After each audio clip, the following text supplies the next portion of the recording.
लेकिन अगर किसी मदरसे को टारगेट करना, मस्जिद को टारगेट करना, रोहिंग्या बांग्लादेशी का इल्जाम लगाना, मैंने कहा ना कि अभी चुनाव है, मतदान होने वाले अभी 2 दिसंबर को, तो अब वहां पर कैसे माहौल खराब हो, हिंदू मुसलमान कैसे किए जाए, यही हेतु से ये आदमी को सिर्फ कॉरपोरेशन महाराष्ट्र के अंदर जो लोकल बॉडी के इलेक्शन चल रहे हैं वो टारगेट दिया गया है कि मुसलमानों के खिलाफ बोलो और वोट बैंक की राजनीति करो और जीतकर सत्ता पे आओ। इसके लिए एक काम दिया गया है, रिकामा आदमी है, उसको काम दिया गया, वो आता है। और माइनॉरिटी डिफेंस कमेटी ने तो ऐलान किया है, हम मदद भी कर रहे हैं, आवाम की मदद कर रहे हैं। हमारे कार्यकर्ता, हमारे जिम्मेदार जाकर तहसीलदार ऑफिस के अंदर हम लोग तो जमा करा रहे हैं, इनवर्ट कॉपी ले रहे हैं। तो आप समझिए कहा कि मालेगांव शहर में कई आरोप रखे गए कि पहले का ये कहना है कि भाई यहाँ पर अभी वो जन्म दाखिले नहीं मिले, आखिरी के जो लोग हैं जो नहीं मिले, वो लोग मुल्क से बाहर चले गए और 48 घंटे में उनके खिलाफ में गुना दाखिल होना चाहिए। क्या ये आतंकवादी भी हो सकता है? ये किरीट सुमैया जो व्यक्ति है वो रिकामा आदमी है, काम धंधे कुछ है नहीं। बीजेपी ने एक काम दे दिया है कि आप जाओ महाराष्ट्र में और माइनॉरिटी और मुसलमानों को परेशान करो, इल्ज़ाम लगाओ।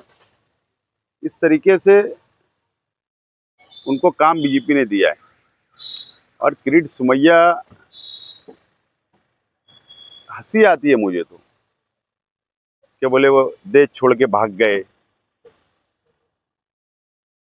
अपने आप को भारतीय जनता पार्टी बीजेपी दुनिया की सबसे ताकतवर पार्टी मानती है।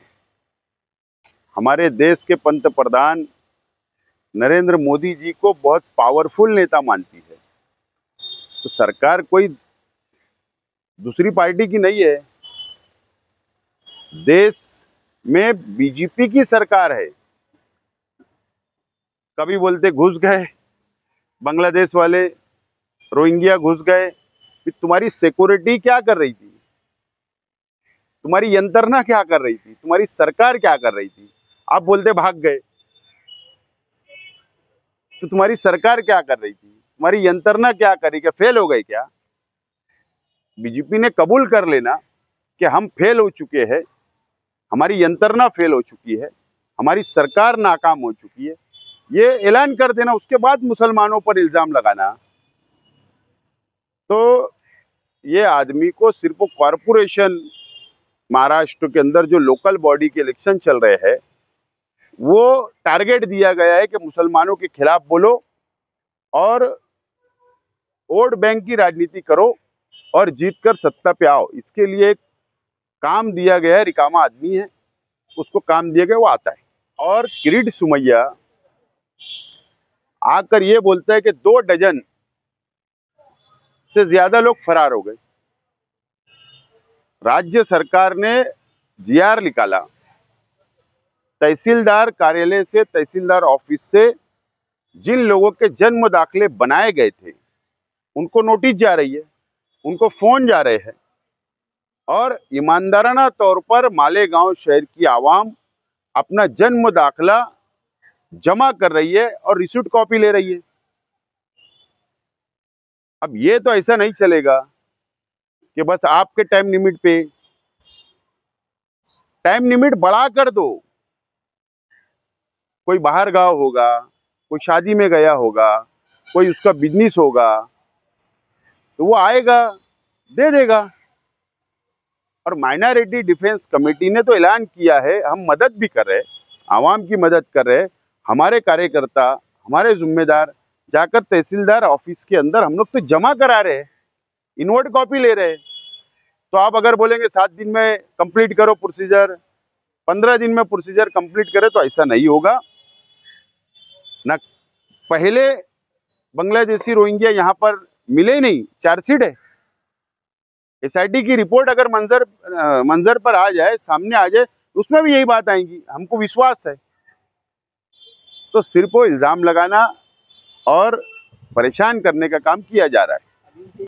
मैं कहा ना कि वो आदमी को कुछ काम नहीं है, बस एक कुछ ना कुछ बहाना लेके गांव में आना है और वातावरण खराब करना है, लैंड ऑर्डर खराब करने की कोशिश करता है।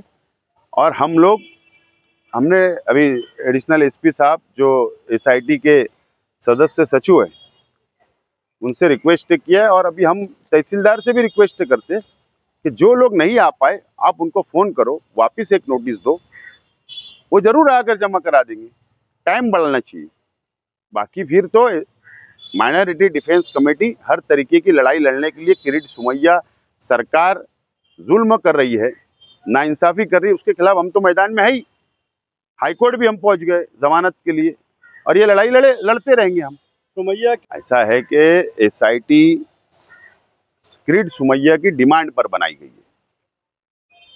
एसआईटी ने अपना काम मुकम्मल कर दिया, रिपोर्ट सरकार को सौंप दी है।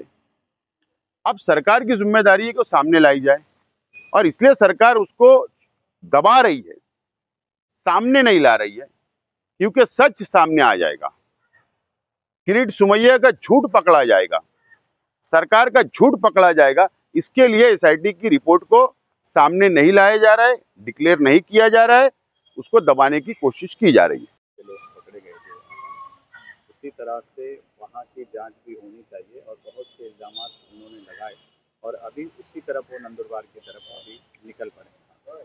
नंदुरबार डिस्ट्रिक्ट में जो अक्कल कुआ है शहर, वहाँ पर जो मदरसा है, मेडिकल कॉलेज है, वो हिंदुस्तान के तारीखी मुकाम है, तारीखी मदरसा है, कॉलेज है।